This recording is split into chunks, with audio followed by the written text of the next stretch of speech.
Happy Saturday, everyone. And oh my God, we have got a show for you because, hold on, let me move this microphone that I finally got working, BT dubs, on the regular. I had to download something called an app.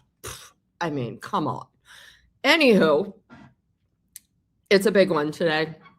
I'm really excited. But before we get going, let me do some housekeeping, okay? The Scott Snow fundraiser, the GoFundMe for the Canadian veteran that Invictus and Prince Harry ghosted after he got wounded at the Dusseldorf Invictus Games is live. It has been verified.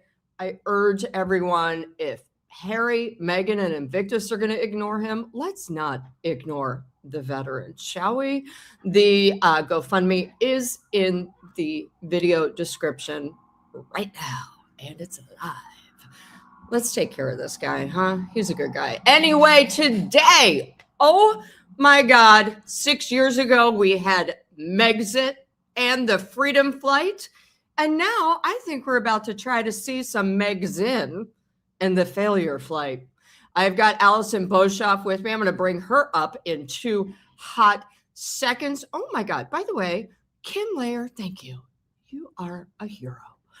I'm going to bring her up, but we've got a lot of questions for her because she has got an insane exclusive from old friends of Harry who are still in touch with the ginger guy. I like to call him the Ginger Whinger, but then I feel bad. I don't like calling people names. There we go.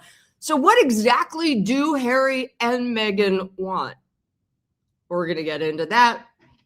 And what do they want versus what they're going to get? These two things are often very, very different. Then we've got the Sussex schedule, which, of course, Alison has sussed out because she's a genius. William is reportedly done. We're going to discuss the manipulations and the delusions. And of course, at the end, I've got some deep thoughts from Doug, who has been watching the World Cup. It's odd. It gets weird. It's interesting. Now, I have to read this to you guys because Alison does write for the Daily Mail. All right. And it is the Daily Mail Plus. So some of you may not have the subscription. So I'm going to just show you her big exclusive today. It was Harry and Meghan's new Megxit deal.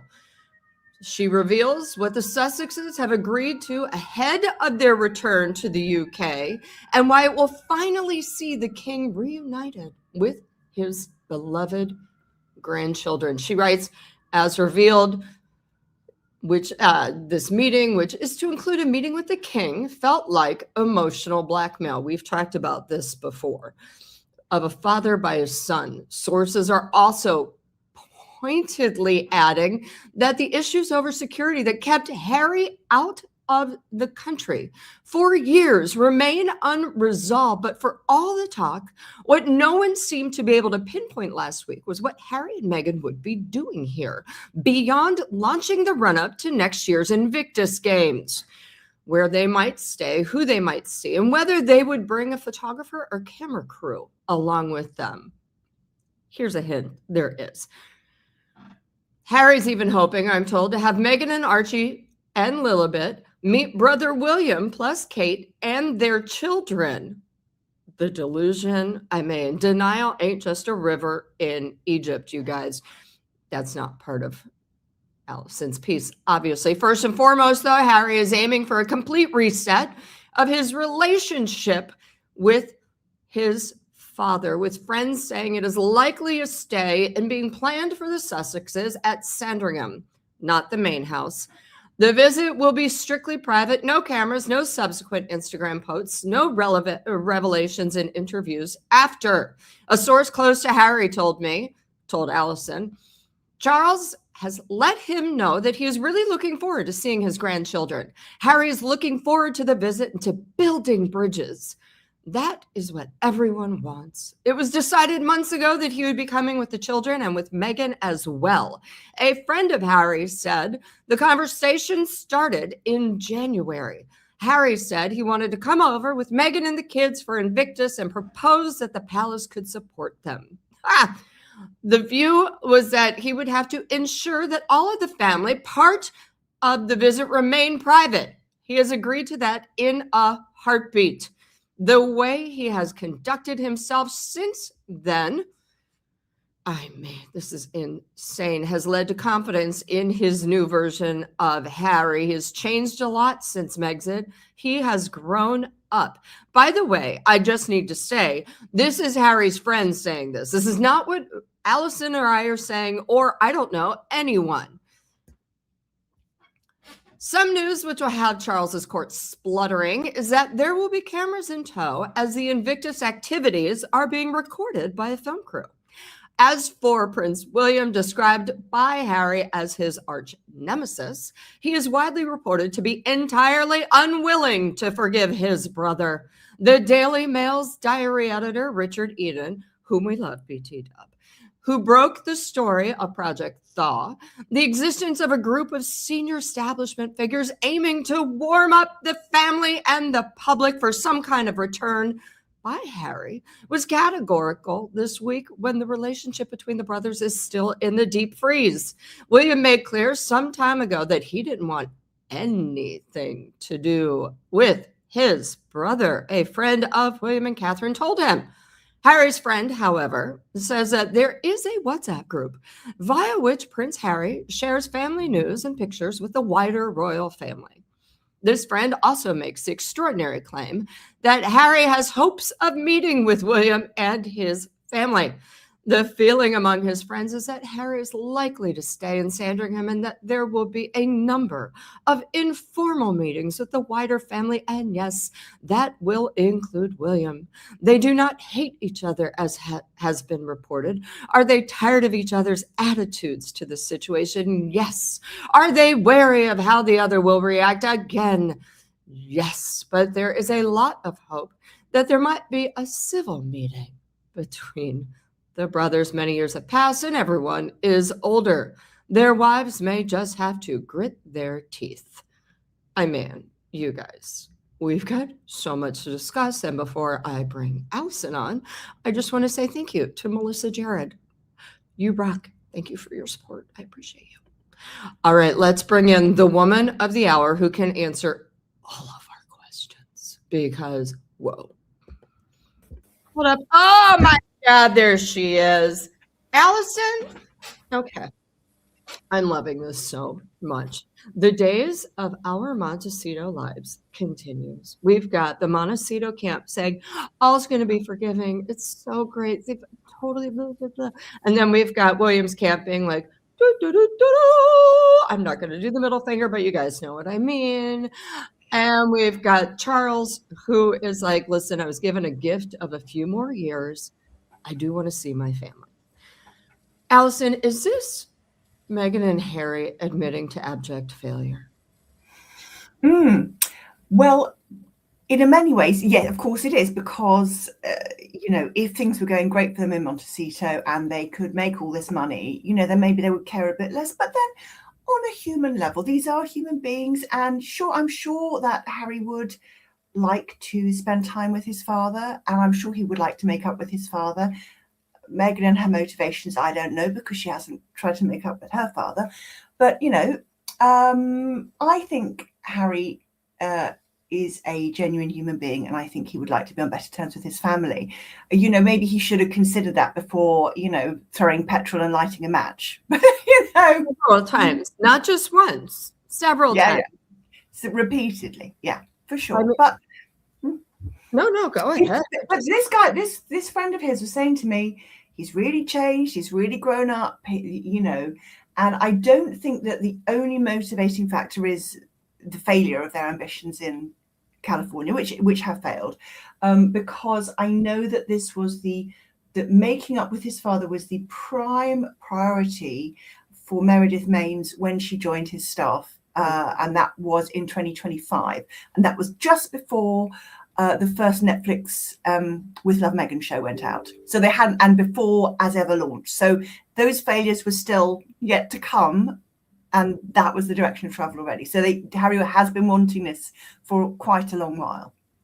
I get why he wants it, but what I don't get is why his friends think he has grown up. if, as you write, and I believe every word you write, he's been talking about this since January, then why has he been acting like such a petulant child, still doing what I refer to as bullying tactics with his father, with his brother, with the public, by doing things like announcing things to the media in order to shove them through, or going to Australia and then announcing to People magazine, we are working royals, which basically set another match to the Sandringham agreement.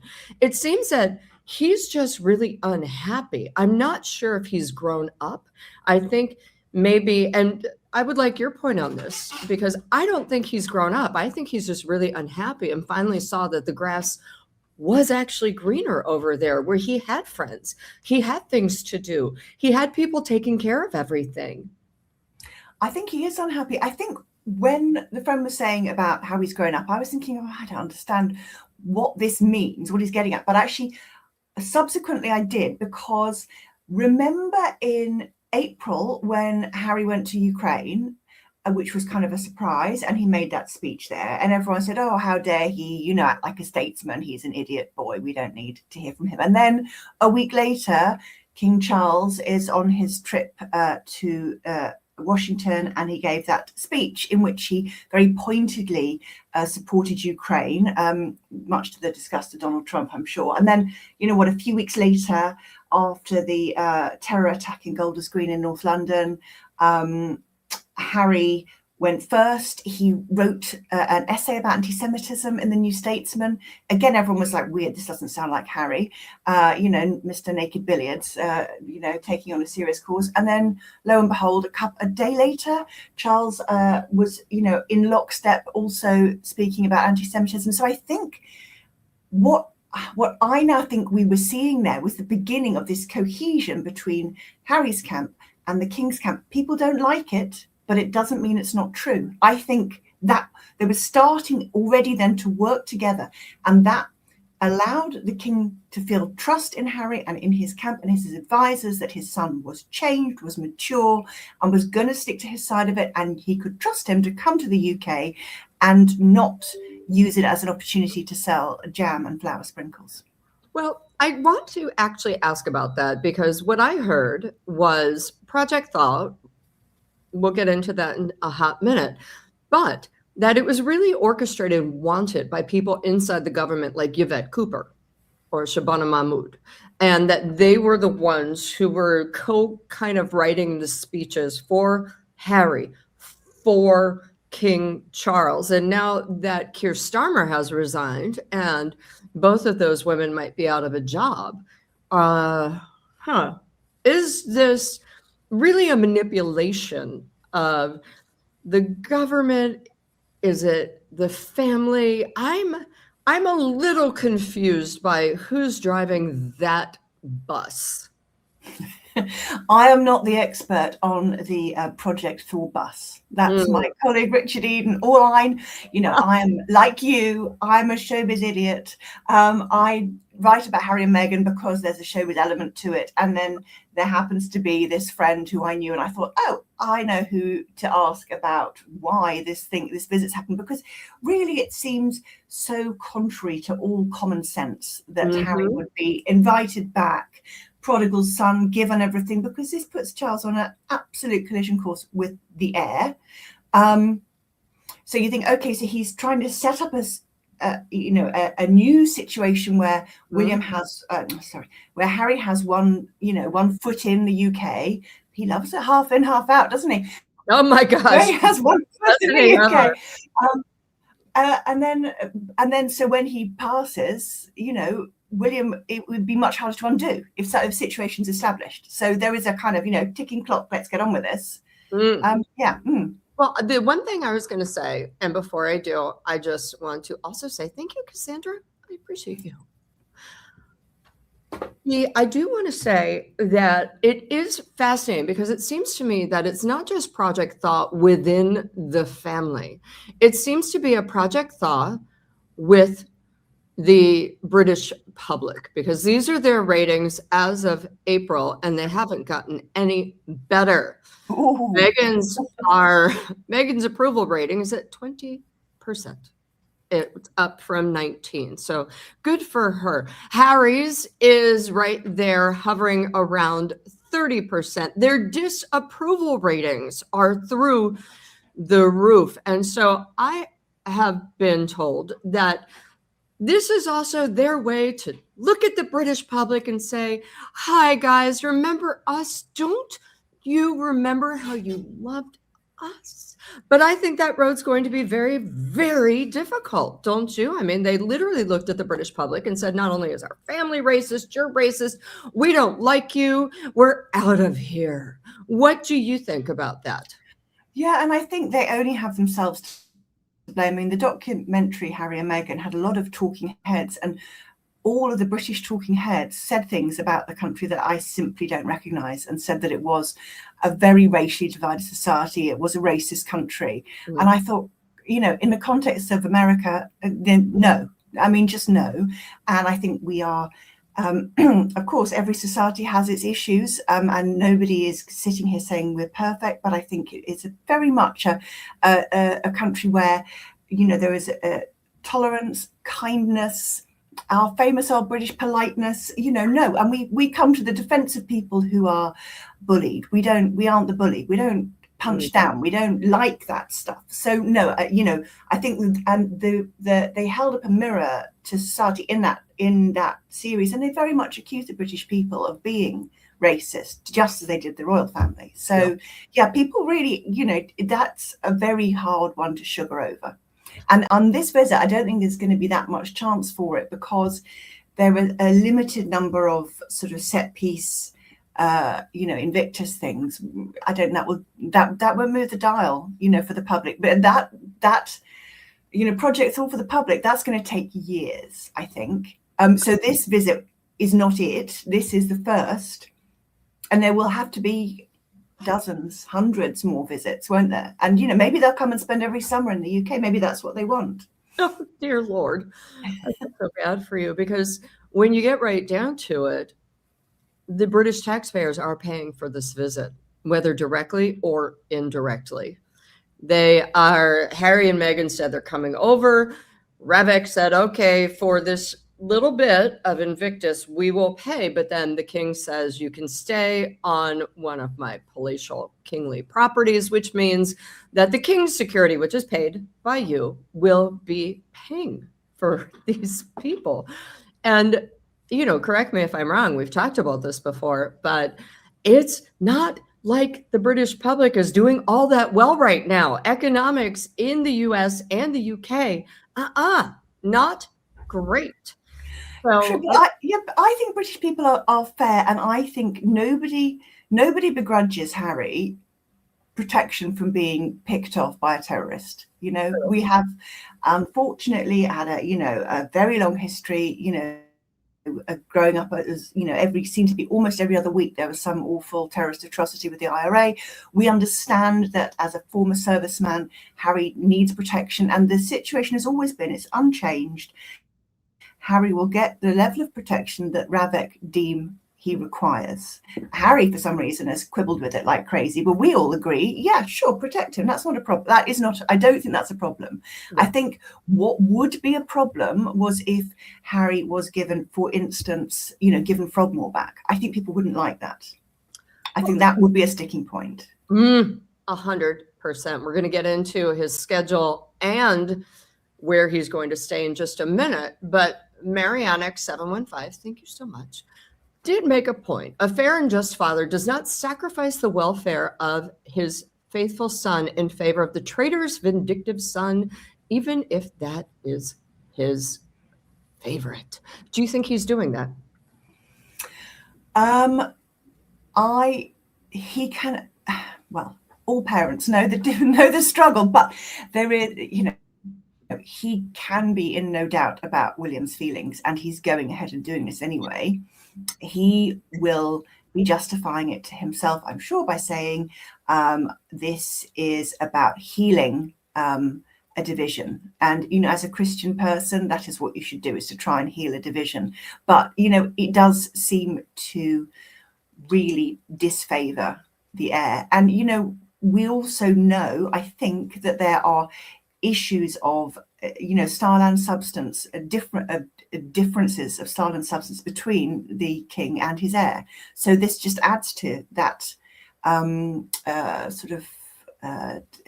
Tinder keg, which is, you know, waiting for it to go boom. You know, is Harry going to do a Brooklyn Beckham and write a 6-page Instagram statement about how he's been controlled by his family? That's the next thing.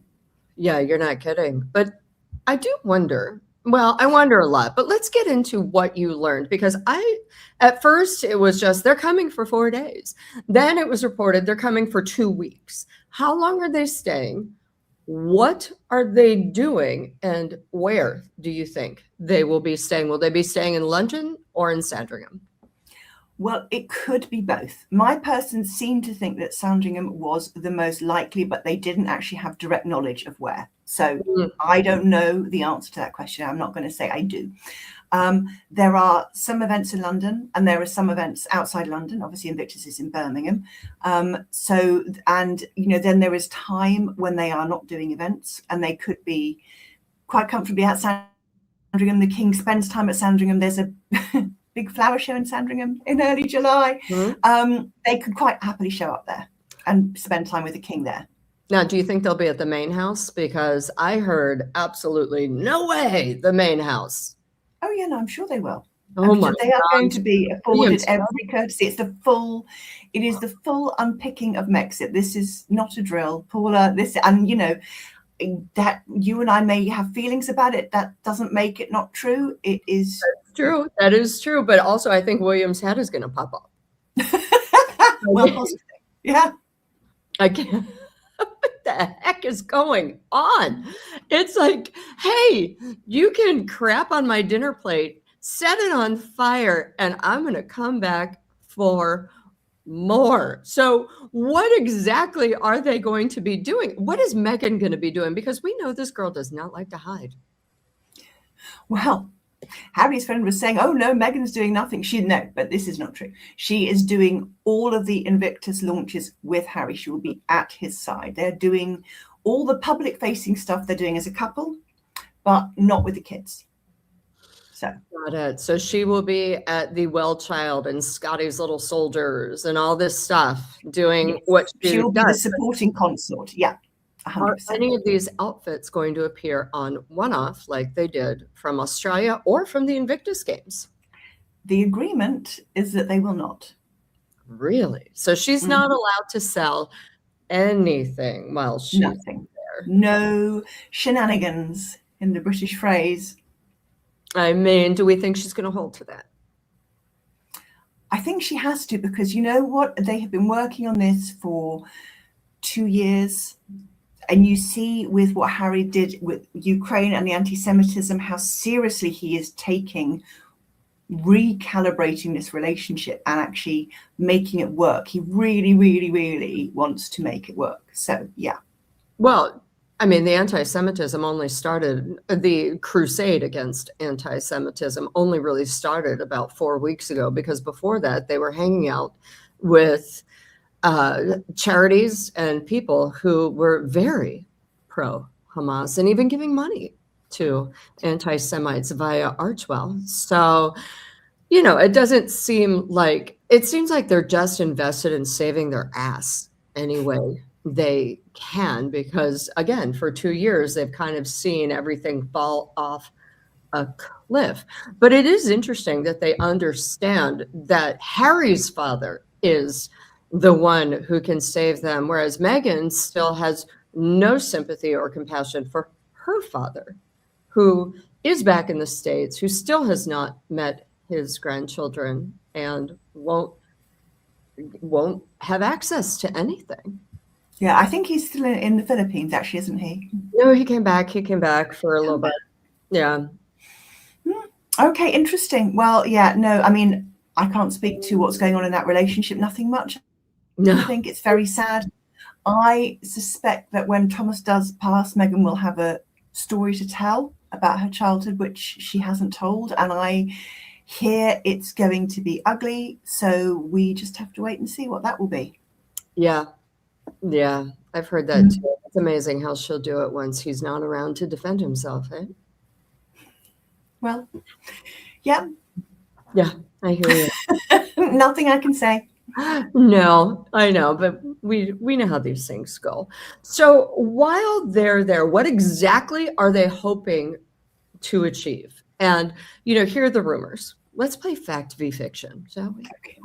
We've got Harry wants his kids to go to school there. I don't think so, because Meghan, no way he would let his or her son go to Eton, a boarding school. But I would love to hear from you. The other thing is they're going to, as you said, they're going to spend summers there to try to remind everyone how royal they are.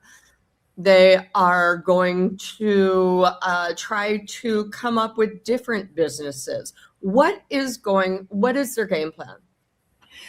I'm not convinced there is a game plan. I did hear, I think Richard Eden is, such an authority that Harry is considering that, a British school would be great for his children potentially in the future. But I think that would be at secondary school level. So I think those kids are going to be in California for some time. And I'm not sure that there really is an immense amount of future planning that any of us do 10 years in advance, right? I have a quick question on that one, because it does kind of seem to me that Meghan was the driving character in everything for the past TikTok 8 years, whatever. And that she was like, Harry, we're doing this. Harry, come along. And Harry was like, yes, mommy. And they would just go. But it does seem to me like Harry's kind of taken the reins over a little bit. Has he been frustrated or kind of just ticked off by the last couple of years? And is Meghan now saying, oh, okay, maybe we should go back to your family? There's a lot of talk about conflict between Harry and Meghan, and how they used to always want the same things and had the same focus, and now they don't want all the same things. And I think that is very credible. Yeah. And that is what I did hear, was that she was very dominant and he was at times kind of miserable under the boot. Well, is he? But then you see everyone cries misogyny, so but it was a woman who told me that. So yeah, but also at the same time, look at his face. He hangs out alone. When Nacho's in town in Montecito, he's like, I'll go see a game by myself with my bare feet. Or he hangs out with his security guards. He doesn't exactly have friends. They talk about these dinner parties, but come on, you and I know what's really going on. Not much. And he doesn't really have a job, despite his claims of charity. I mean, that is a job for him where he shows up an hour a month. But for that, do you think he is reclaiming his balls and saying, no, Meghan, and that she's saying, oh God, without this marriage, I'm nothing. I better go along with this? I'm always hesitant to get into people's, inner thoughts, because, they don't share them with everybody, and there's a lot of speculation. I do think there does seem to be a sense of Harry calling the shots a bit more, because I think if it was down to Meghan, all the indications are that she would never want to come back, because why would she? Because she just didn't like anybody here, didn't get on with them. She was at the heart of many of those conflicts, was Meghan, the bridesmaids tights and all the rest of it. Mm-hmm. So yeah, why would she want to? And she didn't have friends in the UK. She didn't really have time to make friends in the UK. So none of her friends are here. So yeah. Or the friends she did make, she ghosted. But do you think she's ready to curtsy to Camilla or Princess Anne or any of the senior royals? I would say William and Catherine, except for I don't believe William and Catherine, despite the fact in your article, you talk about how Harry's friends are saying he would really like to see William again, and they don't hate each other. Whereas we have this article from Richard Eden saying Harry and Meghan may smugly believe the establishment plot to return them is working, but they have no idea what Kate and William are thinking. My royal insiders have not held back, and it's damning. And I've been saying for months as well that William and Catherine are just like, we're kind of done. We're done. This is a pain. So do you think she's ready to curtsy to Camilla, the king, Princess Anne, and Edward, Sophie? She's going to have to suck it up. That's, it's as simple as that. Okay, I love that. And, Harry this is a defining moment for them and their future and all of their future hopes. So she just is going to have to, if she doesn't feel like it, I don't know, maybe she does feel like, if she doesn't feel like it, she's just going to have to do it anyway. Wow. I mean, to be fair, if I was Catherine, I'd be like, fine, we can do a public engagement. You're going to curtsy to me in public and make it a deep one. That's the only way I wouldn't see them in private. I would just wait for the public curtsy and be like, I think we're a long way away from a public. I know. Anything involving those four. Possibly at a family funeral, but I don't know. I don't think. Watch out for hell freezing over. Yes, but can you imagine? That's what I'm here for. That's what I would grab my popcorn and be like, hold on, it's coming. T minus 5, 4, 3, 2. Oh, hello. Someone ate SHIT. It would be pretty great. So what else are your sources saying about what they're going to do? Are they going to be there for 2 weeks? Will it overlap with Wimbledon? Do you think Meghan will try to go? It will overlap with Wimbledon. I mean, all the source keeps on repeating is a low-key family visit for most of it. So I think, although it may go against every instinct, I think Meghan is going to be behind closed doors for most of it. Wow. And Harry. Meghan in the closet, huh? It's going to be like a royal version of Dirty Dancing. Nobody puts Meghan in the corner. I literally can't wait for this. This is my soap opera. People are like, you're obsessed. I'm like, no, it's literally my entertainment. It's freaking awesome. And do you think that I'm sorry, take it back. Do you think Charles will let the children be photographed with him?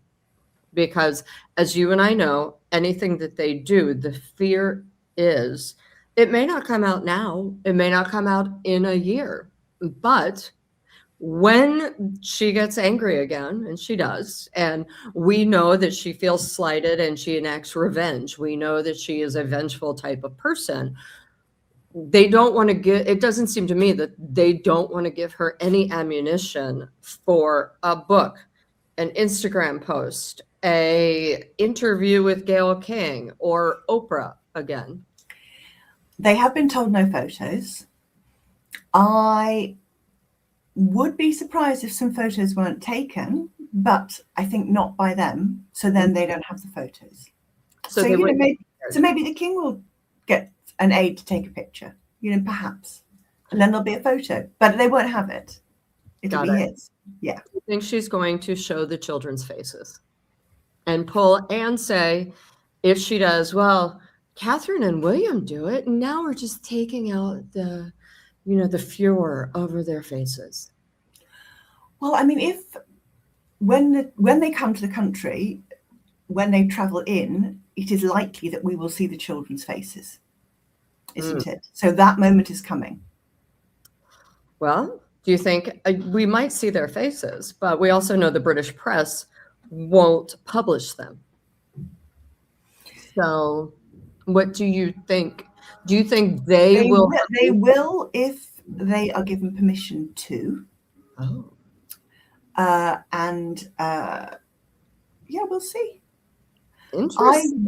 I would, and this again would be part of thawing, breaking the ice. If you were to, let's say, give the gift of, a delightful picture, Harry actually smiling for once, everyone looking relaxed and happy, and here they are on British soil. What a great piece of PR.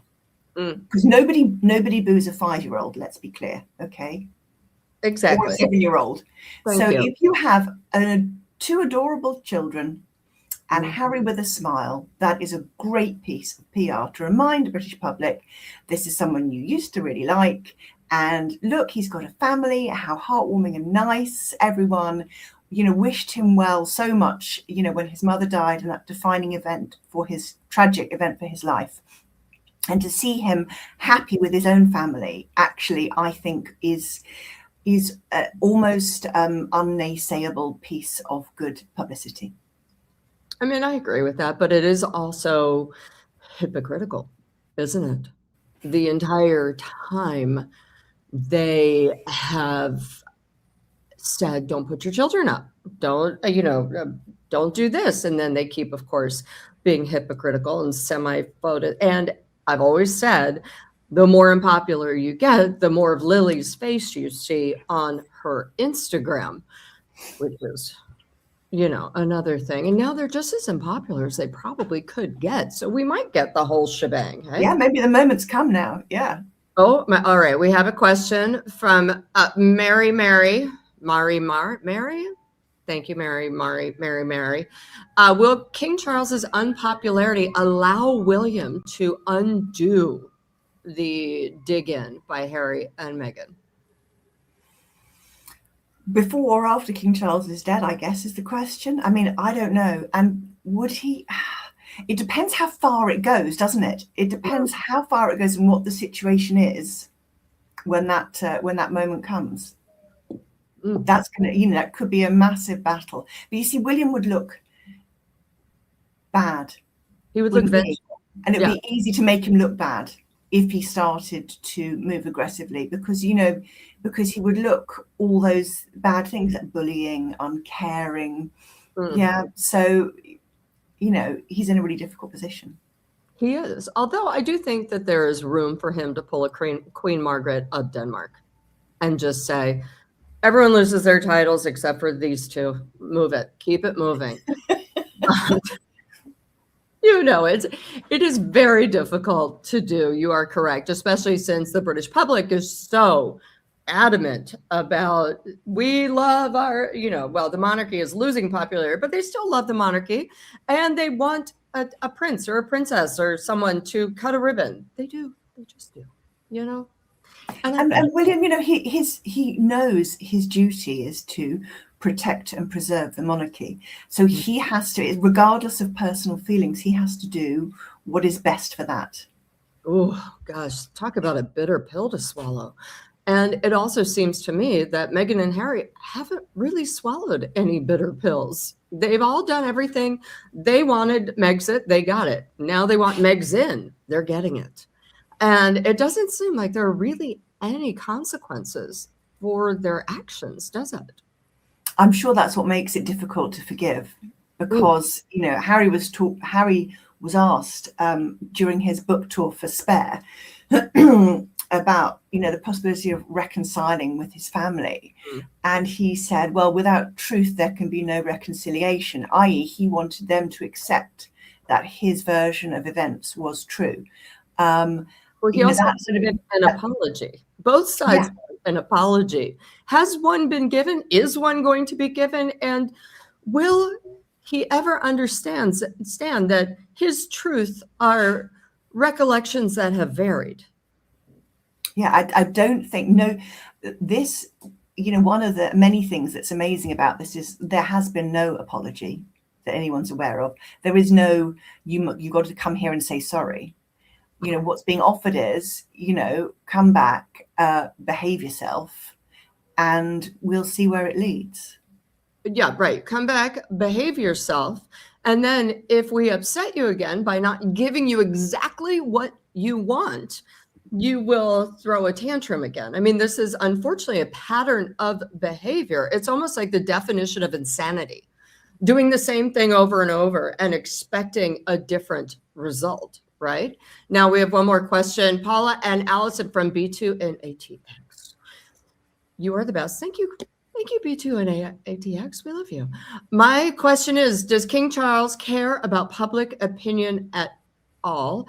And I want to say, before you answer this, Alison, I think he does, because every time he gets booed by the public, something major happens.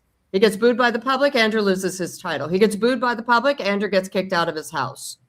Alison, what do you think?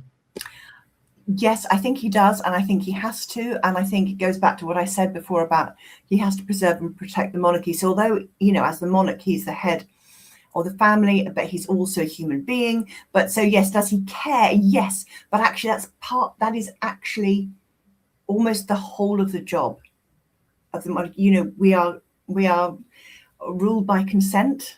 Yeah, he doesn't have any actual power. So we have to like the royal family, and if we don't, he doesn't have a job. Okay, and so yes, he has to care. He has to. Well, and what do you think? What is the British public feeling right now of the taxes that William and the King just released? Because while it seems like a lot, 40 million or what, or it's actually not that much. Most people who are billionaires in the UK pay 40% of tax. They're not paying 40% on their billions, are they? Well, you say most people who are billionaires pay 40% tax. They actually don't. Most people who are billionaires have fantastic tax advice. They channel their earnings through the Netherlands, and they pay, 1.5% like Jeff Bezos. So I think that releasing those figures was very bold. It did actually prove that the King really does care about public opinion. They have been on the back foot about fiscal accountability, and their response is open it up, let's have a debate. If a consensus emerged that there was something that they were doing that was making them really unpopular, I do believe that they would change it. By the way, on the kids, I'm obsessed. Do you think they're going to bring their own nannies? Someone wanted to know, but also, are they going to fly private? Because with the kids, and who's going to pay for that? Interesting, isn't it? So all I know for sure is that they're being supported by the palace in making the arrangements. So I would say that support probably would involve a first-class flight on British Airways. Probably would probably be it. That would probably do it. Interesting. Or sometimes if people want to be really, and Harry and Meghan did fly commercial down to Australia. It's not like they can't fly commercial. Well, they did, but the problem is they're with the kids, and they don't want the kids. Sure. Anybody showing the kids, and that is an ultimate opportunity for somebody on a plane to be click. Oh my God! Yeah, true. It's true. Sometimes this is why I say that the moment is coming. They can't bring them here and not have them photographed. A photograph will appear. What happened to Elton John's jet? Is he just done with them? No, I hear Elton still is close with Harry. Harry, but not Megsy. Yeah. I feel like Meghan has kind of alienated everybody. Tyler Perry's not exactly like being like, take my jet. Or Oprah also has a jet. She ain't doing that. Nobody, and even their friend who lent them the ridiculous house in New York where the butler announced the Duchess of Sussex to Victoria Jackson. Yeah. I mean, she's not exactly saying take my jet anymore. She just is such an alienating figure. One does start to wonder at some point, does she not look around and say, well, everyone can't be wrong? I mean, I don't know. This poor girl, but thank you so much, Alison. I adore you. You guys don't go anywhere. I do have your Daily Doug for a palate cleanser. Alison, stay backstage, my love. I will see you in a week. I'm coming to London tonight. Beep, beep. And thank you, Alison. Everybody, you need to go on Alison's Substack. It's fabulous. Alison Boshoff. The link is in the description. All right, now as promised, we've got a Daily Doug. He's not live today because I don't want him to know that I'm leaving for London. So I did take him to a World Cup party down on the river, and it was pretty amazing. Ecuador won, and after Ecuador won, people came out with sparklers. It was like, it was like a low rent version of Sank on Sank and San Tropez. And Doug was upset. Hold on, here we go.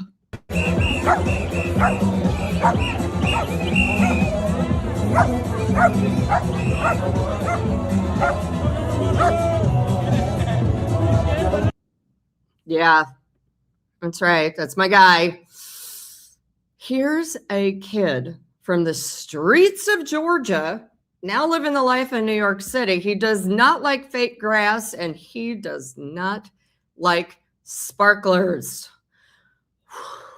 I don't know what's gotten into him. Anyway, you guys, I did want to say thank you.